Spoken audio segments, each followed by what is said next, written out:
It's in. Hold on.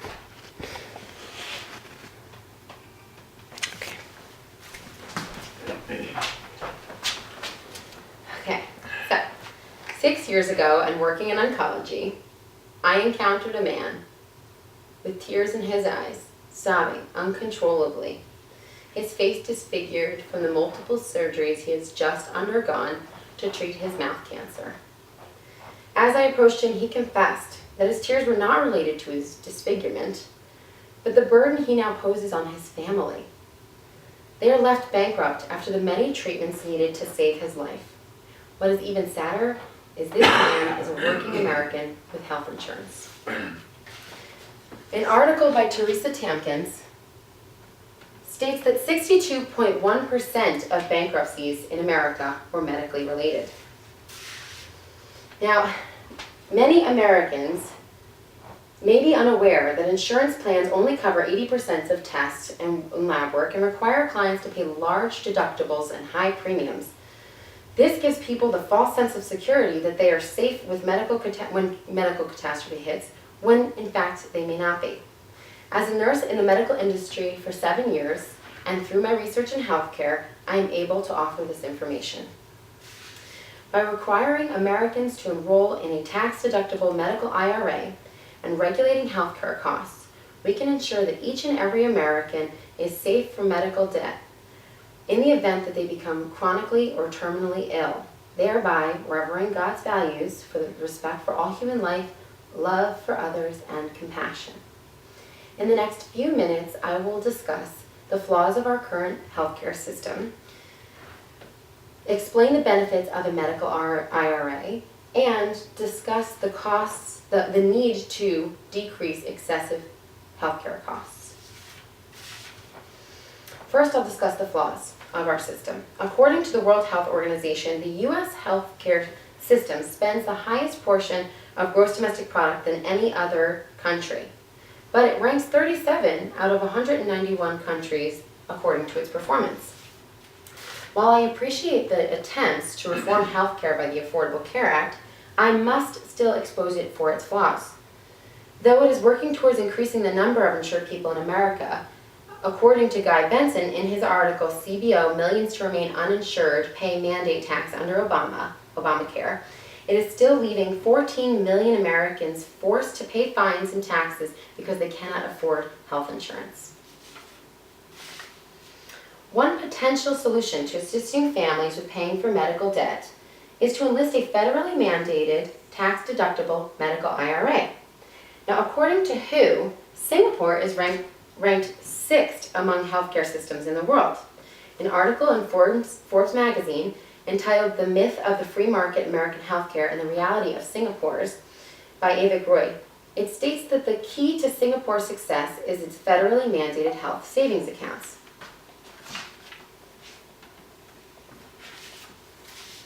Now, Singapore has a system similar to the United States. However, as you can see, Singapore's costs are significantly low, while their life expectancy is much higher. Here's the United States. Here's our life expectancy. Now, the difference between the two is that they still have MediFund, which is similar to our Medicaid for the lowest 10% of earners. They still have ElderShield, which is similar to our Medicare for the elderly and severely disabled. They have MediShield, which you can kind of compare to our insurance plans. But they also have federally mandated medical IRAs. Now, with a medical IRA in place, families will be less vulnerable to highest deductibles and copays because they'll have a cushion to fall back on. Another important factor in strengthening our healthcare system is controlling the excessive costs. When attempting to control the costs, our government needs to look at a few things. First, tort reform. This is a large factor that relates to medical problems. Now, Scott Baltic, in his article, Who Benefits from Tort Reform, discusses the trouble with tort reform, that in the past it focused on creating caps for malpractice and lawsuits, but it needs to focus on preventing defensive medicine. Defensive medicine is the act of doctors ordering needless tests for the fear that they might be sued. Now, this accounts for $60 billion a year. And who's paying for it? The patients and the insurance companies. Now, transparency is also key to encouraging healthy competition.